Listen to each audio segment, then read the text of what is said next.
right. Well, thank you again for joining us, everybody. Today I have Shannon McBride with Keller Williams, and today we are going to talk about her origin story. We're going to talk about some success stories that she had, so we will just jump right in here. So, Shannon, thank you very, very much for joining me today. Thanks for having me. Absolutely. So the first question that I always have is just, what got you into real estate? What was the needle mover that said, I want to do this for a living? Well, I was working with a brokerage, helping with some of the back office stuff with their agents and teaching the agents how to use the back office tools. And the bug just bit. You know, I met some great. Simple as that. Yeah. I met some great people. I'm on a team with Jamie Hansen, as you know, yes. And Jamie and I got to know each other, and I was like, I want to work with her. So the opportunity came up, and I was able to get my license, and here we are. It's great too to be able to start with just an absolute powerhouse. Too. So absolutely. You're learning from the best there. Yes. No, that's great. So when you're looking at a house with a client, or even just if you were to get into the market personally, like what is something that you're like, my house has to have X? Or, you know, when you're showing, you know, homes, what is a big drive? Like, what's a really important part of a house that you're like, either personally or professionally? Like, what's a really good key component with a property? It sounds a little crazy, but you have to walk in and just know. I mean, Yeah, I think there's a lot of times that people walk in and the house may not have everything that they want, but they know that they're just drawn to be there. And that is a huge thing. It sounds a little hokey, but it's legit.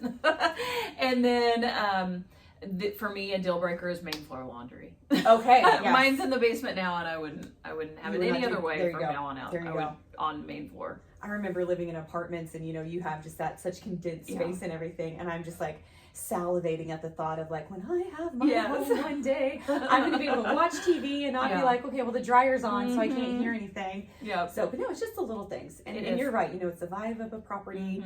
You might have something that's like, all right, I have this perfect feature. But if everything else just doesn't really vibe, then that's just kind of it's kind of waste there. I always see people buy the house that they say they won't want. Yeah. You know, they have but there's some things that you have to, like, you know, you may not be physically able to go downstairs to do laundry. So some of those things will stick, but a lot of times people they feel drawn to a house, and that's the one. So for the folks that you are, you know, checking out homes with and everything, or for even the ones that are just kind of dipping their toes into the process, what would be like a key piece of advice that you would want to give them? Well, I think, you know, really think about what are your true deal breakers. Yeah. But also being open to other ideas. You know, sometimes something may sound like it is a perfect fit on paper, but when you get in there, you may find that your lifestyle or the way you live may actually work with several different types of floor plans or ideas. So just being open. Go with a plan, but be open to a little bit of flexibility there. Yeah. Well, one of the most favorite questions that I have to ask is, you know, tell us a success story, be it some instance where you just really negotiated and you were able to check all of the boxes for the client, or just be able to sit back and see just something truly amazing happen. So what would be a success story for you, Shannon? So I've got a few, but one that really kind of sticks out to me was not even my client. Well, I had a client in the transaction, but I had sellers, and they got multiple offers on a property. And kind of like I said, being drawn to one house, they were just drawn to one offer. And when I present offers, I don't put names, I don't put anything on there. They're offer 1, offer 2, offer 3, offer 4, you know. And they just, both husband and wife, unbeknownst to the other, were drawn to this one offer, and it wasn't the highest. It was a good offer. It was very good, but it wasn't like spectacular, you know. And in the end, they both just felt like they needed to accept that one, and they did. And at closing, we found out what a truly life-changing experience it was for this buyer as well as her family.